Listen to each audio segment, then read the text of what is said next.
Hello stars, this is Luminousz Ztarr. I certainly hope your day or your night is going well. I'm going to be doing another smoothie today, but while I do that, we're going to talk about a few things. If this is your first time joining us, welcome to Luminousz Ztarr. And if you should become a part of our Ztarr family, please do not forget to hit that notification bell or select the notification bell. That way every video and every vlog that comes out, you'll be the first to know. Speaking of first, my stars, thank you guys and gals so much for your subscription. Thank you for motivating me and keeping me passionate about keeping our channel active.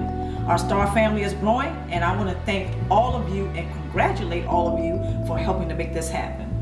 Okay, so I want to talk about how sometimes the narcissist and the cluster personality, they will switch up the game. Now, I just recently did a video about playing chess and playing checkers. Now, that was, of course, just a metaphor or an example of how the narcissist and the cluster personality, they switch up a game.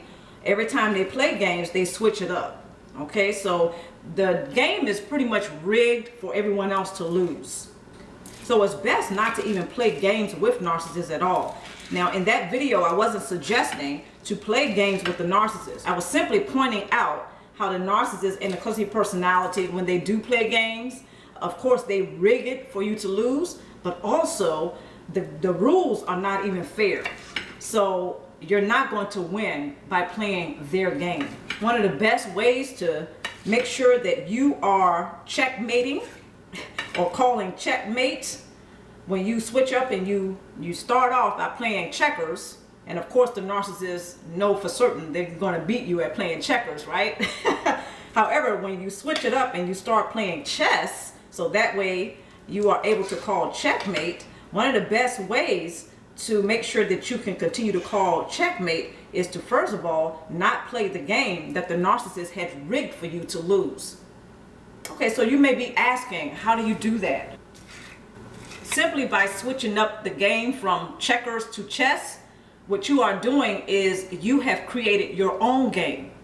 All right, so the narcissist and the cluster personality, they may think that you are playing their game and that they're winning, but actually because you figured out that, hey, you can't play their game and win, so you create your own game. Now, of course, this is for survival. The narcissist and the cluster personality, they know a lot about survival. They have a predatory nature.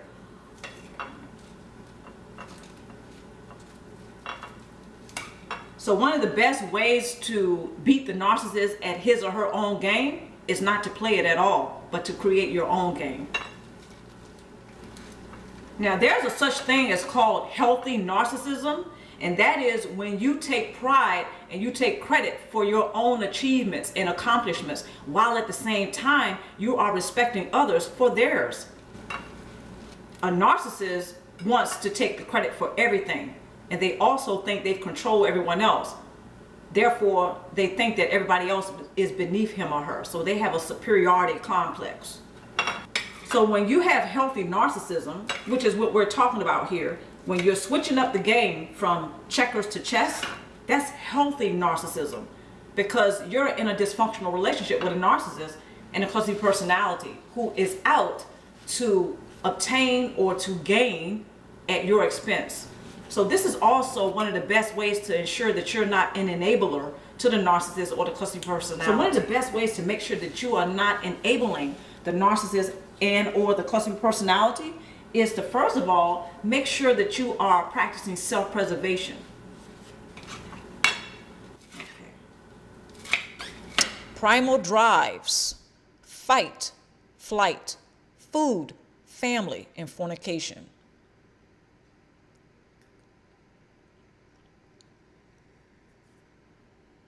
The paleo-Macmillan brain, which is the emotional brain, is another layer wrapped around the reptilian brain.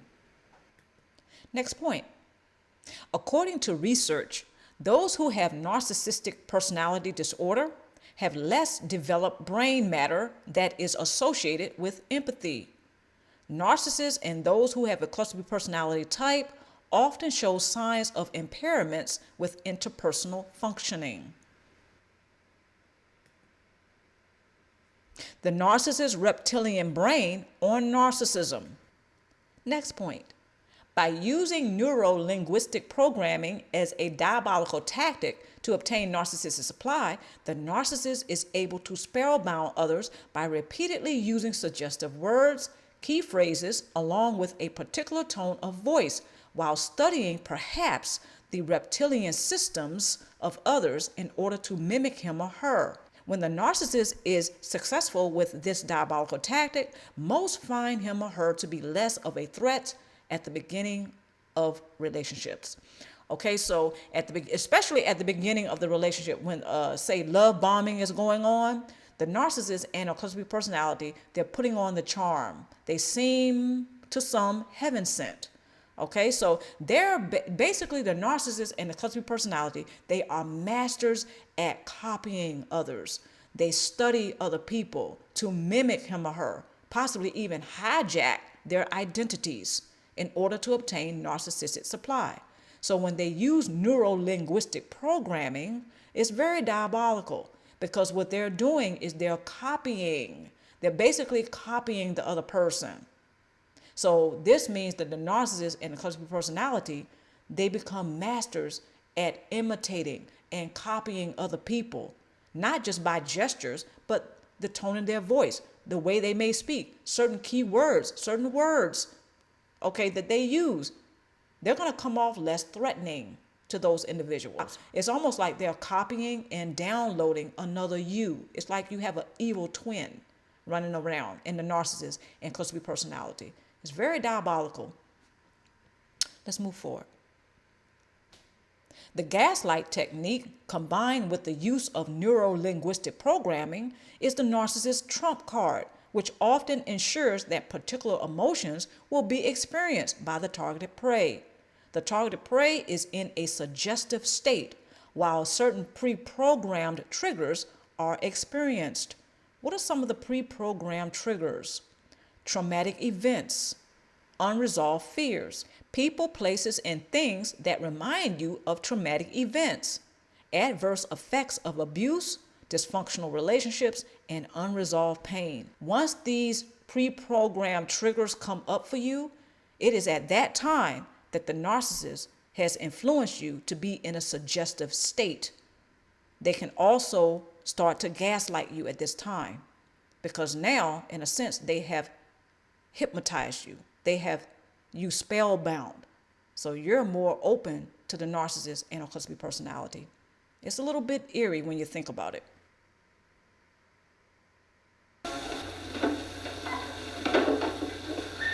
Dirty night. You have a vacancy? Oh, we have 12 vacancies. 12 cabins, 12 vacancies.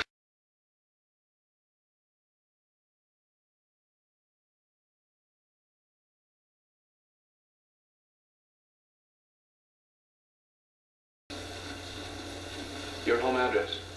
Oh, just the town will do.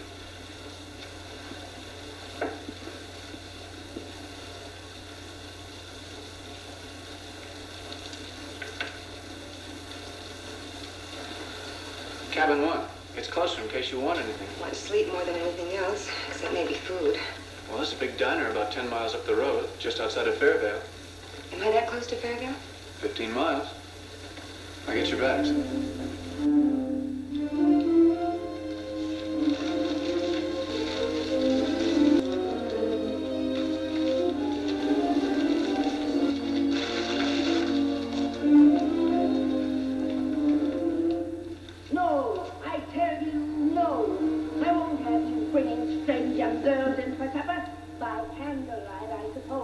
Cheap erotic fashion of young men with cheap erotic minds. Mother, please. And then what?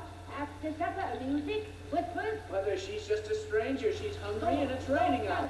You'll not be appeasing her ugly appetite with my food. Oh, my son.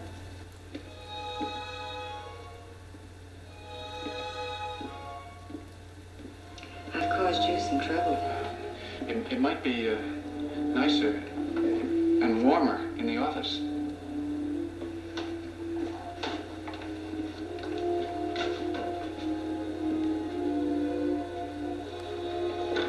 I have the parlor back here. All right.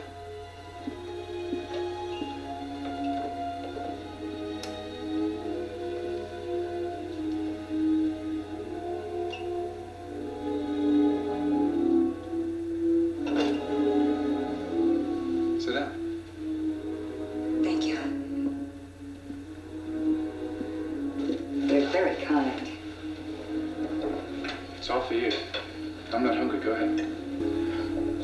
You eat like a bird. You know, of course. No, not really. Anyway, I hear the expression eats like a bird. It's really a falsity. Because birds really eat a tremendous lot. But I don't really know anything about birds. My hobby is stuffing things.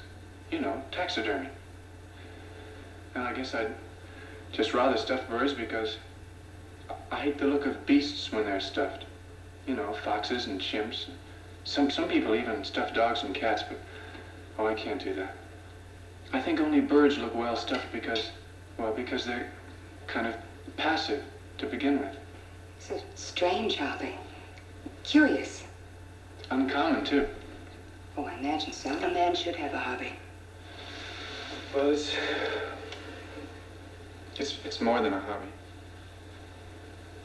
A hobby's supposed to pass the time, not fill it. Is your time so empty? No. Well, I run the office and tend the cabins and grounds and do little errands for my mother. The ones she allows I might be capable of doing. Do you go out with friends? Well, a boy's best friend is his mother. Where are you going? I didn't mean to pry. I'm looking for a private island.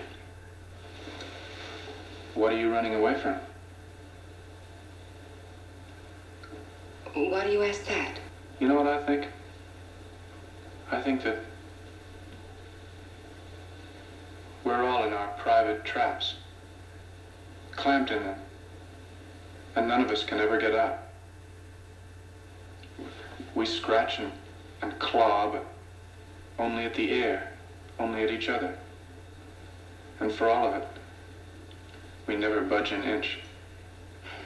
Sometimes we deliberately step into those traps. I was born in mine. I don't mind it anymore. Oh, but you should. You should mind it. Oh, I do. But I say I don't. You know, if anyone ever talked to me the way I heard, the way she spoke to you.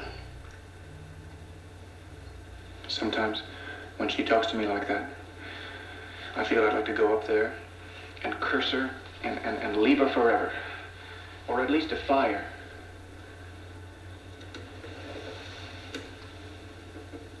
But I know I can't.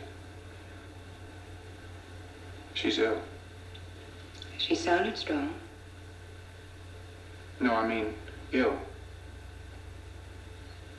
She had to raise me all by herself after my father died. I was only 5, and it must have been quite a strain for her. She didn't have to go to work or anything like that. He left her a little money. Anyway, a few years ago, Mother met this man, and he talked her into building this motel. He could have talked her into anything. And when he died too, it was just too great a shock for her. And the way he died. Anyway, it was just too great a loss for her. She had nothing left. Except you. Well, a son is a poor substitute for a lover. Who'd look after her? She'd be alone up there. The fire would go out. It'd be cold and damp like a grave. If you love someone, you don't do that to them even if you hate them. You understand? I don't hate her. I hate what she's become. I hate the illness. Wouldn't it be better if you put her someplace? You mean an institution? A madhouse? People always call a madhouse someplace, don't they? Put her in someplace. I'm sorry. I didn't mean it to sound uncaring. What do you know about caring? Have you ever seen the inside of one of those places? A laughing and the tears and the cruel eyes studying you. My mother there. But she's harmless. She's as harmless as one of those stuffed birds. I am sorry. I only felt... It seems she's hurting you. I meant well. People always mean well. They cluck their thick tongues and shake their heads and suggest oh so very delicately.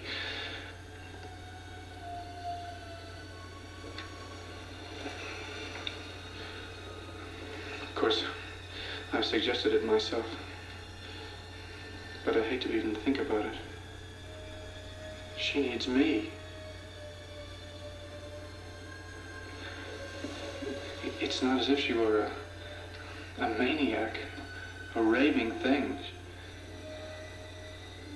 She just goes a little mad sometimes. We all go a little mad sometimes. Oh, you're not going back to your room already? I'm very tired. And I'll have a long drive tomorrow, all the way back to Phoenix. Really? I stepped into a private trap back there, and I'd like to go back and try to pull myself out of it. Before it's too late for me, too. All right, Miss, Crane. Crane, that's it. Good night.